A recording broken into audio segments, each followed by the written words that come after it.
avaliar políticas públicas a partir da delegação que recebe o gestor, chefe do Poder Executivo, representante no Poder Legislativo, do detentor originário do poder, que é o povo. Então, nós não vamos, os tribunais de contas, avaliar políticas públicas a partir das opiniões daqueles que estão no Tribunal de Contas exercendo trabalho, mas a partir da delegação que for estabelecida pelo povo ao representante do poder. Porque o detentor do poder é o povo e ele que faz essa delegação no momento da escolha no processo eleitoral. Por isso é importante que as pessoas escolham a partir dos programas de governo que são estabelecidos, porque lá estará estabelecida a diretriz sobre a qual será feita a análise das políticas públicas pelo Tribunal de Contas. Eu estou fazendo esse preâmbulo, essa preliminar, para que vocês compreendam em que ambiente e a partir de que ambiente eu vou falar no Tribunal de Contas daquilo que nós compreendemos. Então, nós, como o Júlio já disse, Jorge, Danilo, temos no Tribunal de Contas do Espírito Santo, assim como no Tribunal de Contas do Estado do Rio de Janeiro, Jorge, uma escola de contas públicas, e essa escola de contas públicas tem um programa de formação continuada. Nós tínhamos, até o ano de 2018, um modelo de formação que era direcionado aos jurisdicionados do Tribunal de Contas, ou seja, ele era focado naquelas instituições e naquelas pessoas que tinham a obrigação de prestar contas ao Tribunal de Contas, e a partir de 2019, nós alteramos esse foco e estabelecemos um programa, alteramos um programa que nós chamávamos de júris, que era para o jurisdicionado do tribunal, já que o tribunal é uma instituição judicante, uma instituição de julgamento, mas nós reformulamos esse programa e chamamos de enfoque, encontro de formação em controle, exatamente para abarcar formação para conselheiros do controle social. E para a sociedade em geral, porque todo cidadão ele pode ser postulante a uma vaga de conselheiro social. Então, neste sentido, todos eles passam a ser público-alvo desse encontro de formação em controle. Então, esses encontros foram estabelecidos, esse modelo foi estabelecido. Evidentemente que nós, que fazíamos esses encontros de maneira presencial, nas regiões do Estado do Espírito Santo, tivemos isso impedido pela pandemia, dado o nosso distanciamento social. O Tribunal de Contas vem se organizando, já tinha uma grande audiência nos cursos em EAD da Escola de Contas, neste modelo de aprendizagem à distância, e agora estabelece para o ano de 2021 um modelo híbrido que vai colocar o enfoque à disposição de vocês nesta modelagem híbrida que nós entendemos que precisa ser ofertada. Então, nesse sentido, a formação precisa ser estabelecida a partir da necessidade de vocês. Então, por mais que o tribunal já tenha um desenho sobre aquilo que deverá ofertar como instrumento de formação a partir das auditorias que o tribunal já fez, e me vale aqui ressaltar, imagino que todos tenham conhecimento, mas se não tiverem, convido a todos a visitar. No painel de controle do Tribunal de Contas, nós temos uma fiscalização em que nós auditamos as redes de educação, a rede estadual e a rede municipal, verificamos a localização da escola, as posições georreferenciadas, o número de matrículas, estabelecemos o número de matrículas do Estado, da rede estadual e das redes municipais, evidenciando a concorrência, observamos a taxa de ocupação das escolas, enfim, do ponto de vista da gestão, do ponto de vista das contas, nós estabelecemos e verificamos um conjunto de informações extremamente importante para que o controle social passasse a ter informações para, a partir delas, tomar as decisões que julgarem necessárias, exercendo a sua função no controle social. E aqui é importante que eu diga o seguinte: nós, no controle externo, estabelecemos e verificamos um conjunto de informação, mas nós estabelecemos as nossas decisões a partir do que está estabelecido na legislação. Essas informações que nós produzimos, elas podem ser utilizadas pelo controle social para estabelecer a disputa política, e eu estou dizendo disputa política aqui não partidária, mas do ponto de vista das políticas públicas, o caminho que ela deve seguir, para que direção ela deve seguir. Não sendo este o papel do Tribunal de Contas, mas as informações ofertadas podem dar a vocês as condições de, a partir delas, estabelecerem essa disputa política. Por que eu digo isso? E por que reputo importância e esse tema nosso aqui, sendo informação, é importante? Nós, para tomarmos decisão, e aí nós, me colocando como um cidadão, né, que é representado por vocês por meio do controle social, para estabelecermos uma opinião e tomarmos uma decisão, precisamos estar munidos de informação. E a desinformação, por que a desinformação? Ela nos poderá acarretar a tomadas de decisões equivocadas, tomadas de decisões inoportunas, enfim, que nos leve numa direção diferente daquela que desejamos. Por desinformação, reconhecemos a ausência da informação, ou seja, eu não sei sobre esse assunto e tomo decisões a partir dele, então a chance de cometermos erro é muito grande, ou ainda termos informações erradas, informações distorcidas, informações interpretadas, e aí a interpretação de um pode não ser a mesma da interpretação do outro, né? E a partir de não termos informação, a partir de convivermos com a desinformação, não conseguirmos construir o caminho que precisa ser construído. E ele é danoso porque, ao não ter informação, eu posso estar submetido ao interesse de alguém que se utiliza da minha desinformação, plantando em mim, né, plantando no meu imaginário, no meu conhecimento, uma informação que atenda ao seu interesse pessoal, muitas vezes travestido de interesse coletivo. Porque muitas pessoas podem pegar uma informação, estabelecer uma retórica e, a partir dessa retórica, construir um caminho que nos leve a tomar decisões e que atendam a essas decisões o interesse individual.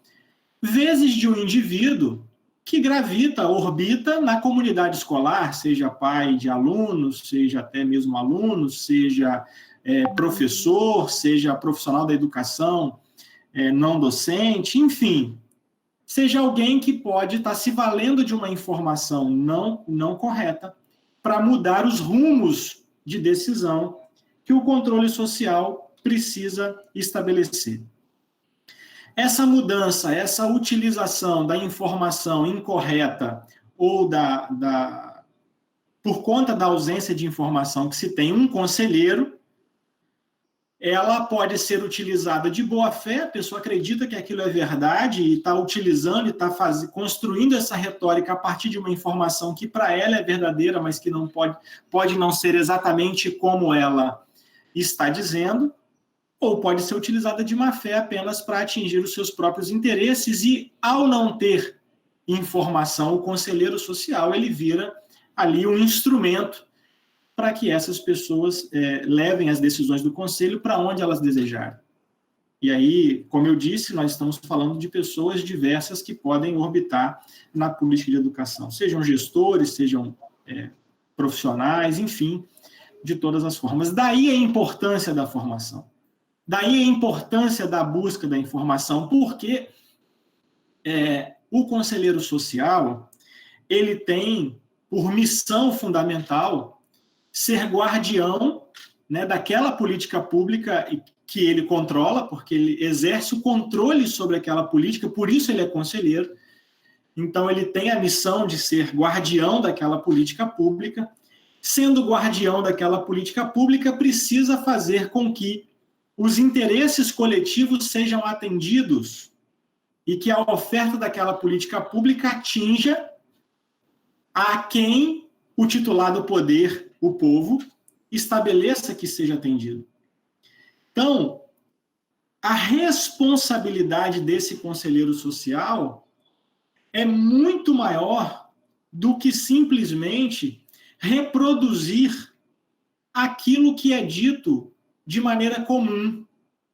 É preciso que se busque informação e conhecimento para avaliar aquilo que está sendo implementado e, a partir daí, possa devolver aos seus representados essa mesma informação. O ideal é que, ao devolver a informação, construa a opinião junto com estes para, ao representá-los, estabelecer qual o caminho que será designado. A formação e a obtenção da informação pode levar este representante a levar aos seus representados conteúdos que não são agradáveis aos ouvidos, podem ser impopulares. Mas isso faz parte da responsabilidade de representar. Porque, ao representar, você precisa ir atrás das informações que não estão disponíveis em todos os lugares. Por isso, o instrumento de formação é importante.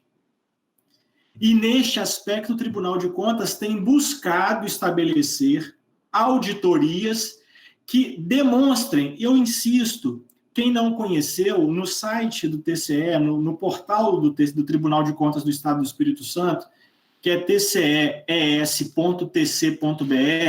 nós temos uma ferramenta que nós chamamos de painel de controle. E nós disponibilizamos, dentro do painel de controle, uma aba fiscalizações. E nessas fiscalizações, uma delas é educação, relação, oferta e demanda. Por quê? Porque ali tem um conjunto de informações para serem avaliadas por vocês. Além disso, nós fizemos o relatório das contas de governador no ano de 2019. Nós nos apropriamos dessa fiscalização que está disponível no portal do Tribunal de Contas e fizemos um levantamento financeiro da contribuição para o Fundeb de cada município do Estado e de quanto é devolvido por conta da quantidade de alunos de cada município do Estado. E fizemos ainda uma simulação para caso o Estado do Espírito Santo, junto aos municípios, resolvesse eliminar a concorrência entre as etapas do ensino. Porque eu me lembro bem, participando da Conferência Nacional de Educação em 2014, o grande debate daquele momento era a construção de um sistema único de educação. Eu não estava no Tribunal de Contas naquela época. Vindo para o Tribunal de Contas, nós fomos estabelecendo, a partir da nossa responsabilidade, da nossa vocação institucional, o que significa essa concorrência para a tomada de decisão dos titulares da representação. Então, o Tribunal de Contas, ele não pode, ao interpretar uma legislação, algum conselheiro do Tribunal de Contas, como é o meu caso, entender que aquela legislação não tem um texto adequado e fazer disputa política para alterar o texto.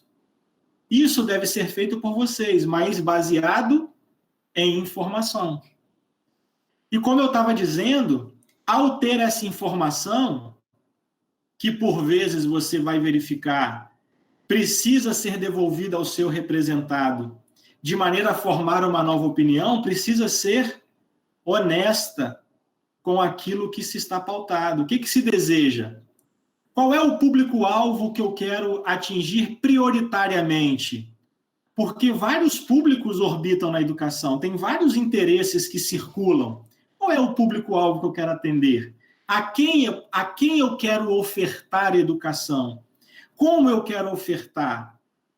Como eu quero utilizar o dinheiro do Fundeb? Vocês estavam aqui fazendo um belíssimo debate. Nós queremos que o recurso do Fundeb seja aplicado integralmente em escolas públicas. Para que seja feito o quê nas escolas públicas? Para que seja aplicado de que maneira nas escolas públicas? Para que nós tenhamos que quantidade, com que infraestrutura de escolas públicas? Nós estamos no momento de pandemia. As pessoas estão apresentando programas de governo para disputar eleições como se não houvesse pandemia. As propostas estão idênticas àquelas que eram apresentadas quando nós não tínhamos pandemia. Como se não tivesse necessidade com segurança sanitária. Eu vou aumentar números de vagas em escola de tempo integral, eu vou aumentar a vaga de creche, eu vou aumentar a vaga disso, eu vou aumentar a vaga daquilo. Como será a convivência? Em que espaços? Qual a infraestrutura que será utilizada? Nós teremos ambientes arejados? Nós permitiremos a convivência com segurança sanitária? Nós daremos ferramentas tecnológicas para que os alunos possam bem ter acesso ao conhecimento? Eu vi um professor do Conselho Nacional de Educação falando que computador e internet é o novo lápis e borracha do século XXI. Se computador, internet, ferramentas tecnológicas é o novo lápis e borracha do século XXI, como é que os alunos das escolas públicas, moradores de periferia, vão ter acesso a esse lápis e essa borracha? Porque eu não vi ninguém falar que vai passar a disponibilizar, que vai passar... Então, a utilização do dinheiro precisa ser verificada a partir daquilo que está estabelecido. Nós demonstramos lá.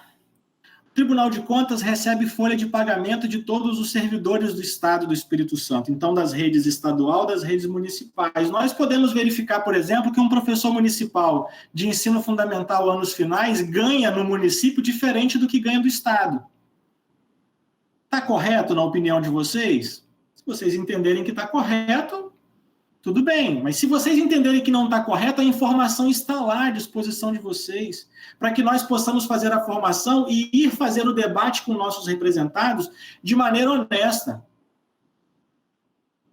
Não pode ser, eu vou usar todo o dinheiro do mundo para pagar todo mundo do melhor jeito, sem que isso exija sacrifícios, replanejamento. Como é que isso vai se dar? Vamos chamar o gestor, o que ele pensa? O que ele pensa é razoável?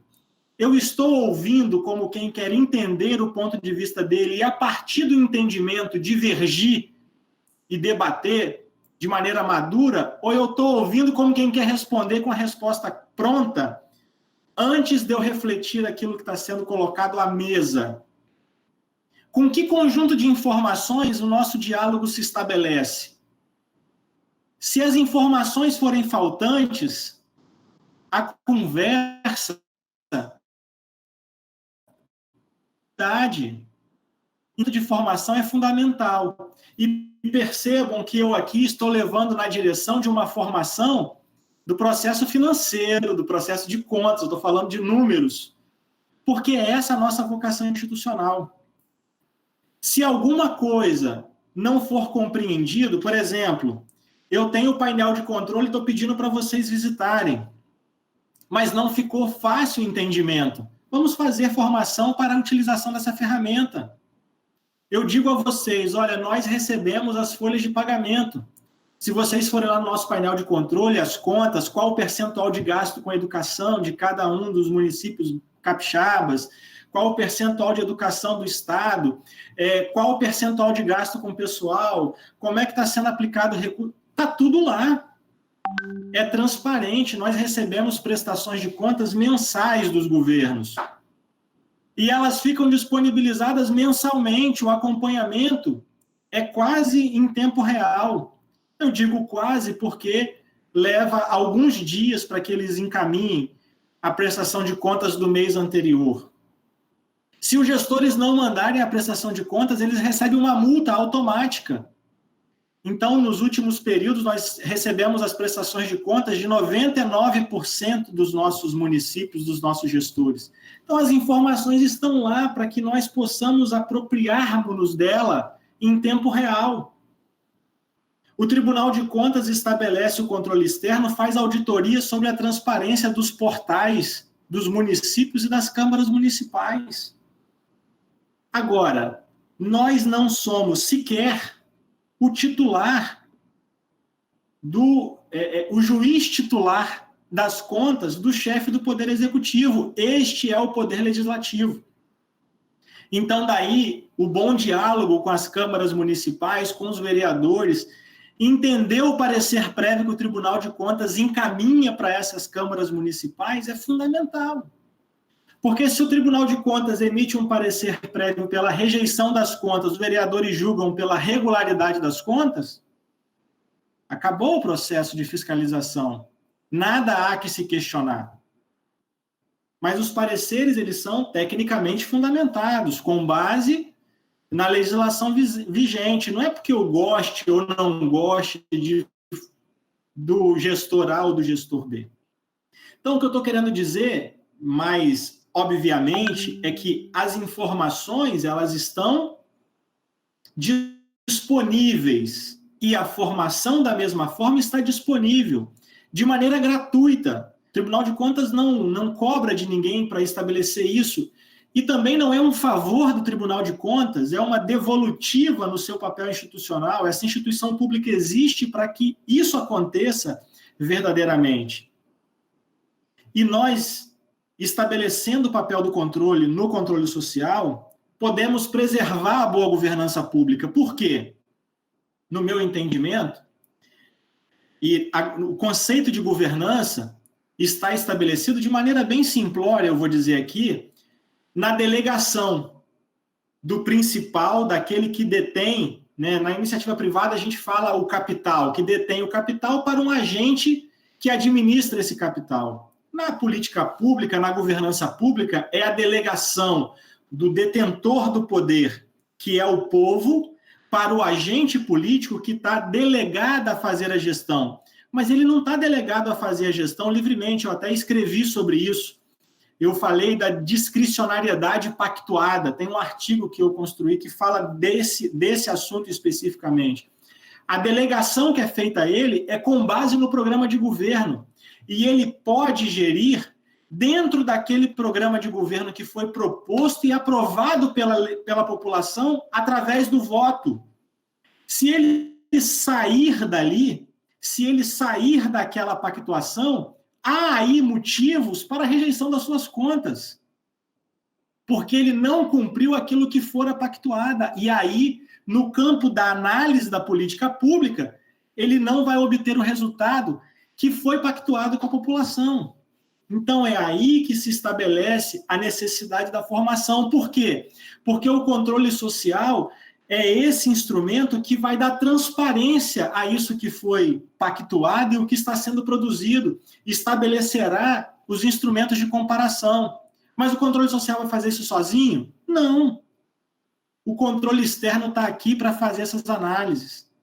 O controle externo está aqui para fundamentar e ofertar tecnicamente esses insumos e esses instrumentos para que o controle social exerça a sua função.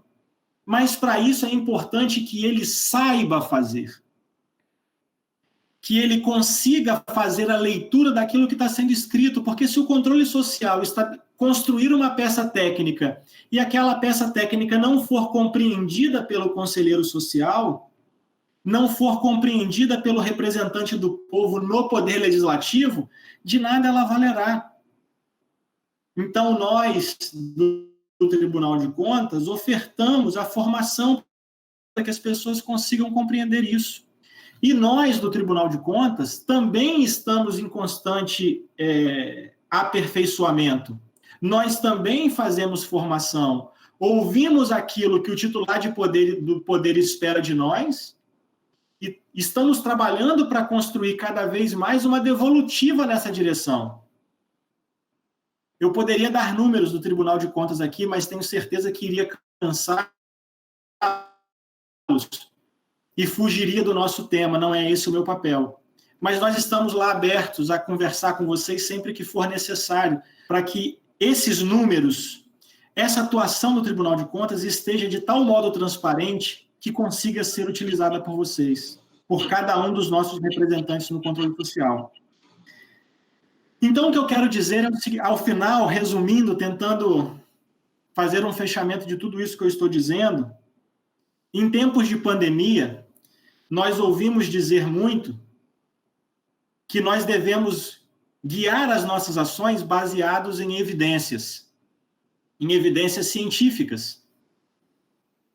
Essas que são informações preciosas para a tomada de decisão de cada um de nós.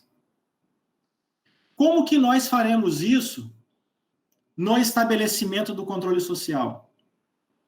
Nós tomaremos decisão sem que essas decisões estejam amparadas e alicerçadas em evidências? Muitas delas científicas, testadas, comparadas, porque nós precisamos, a partir dos números, estabelecer comparabilidade, testagem.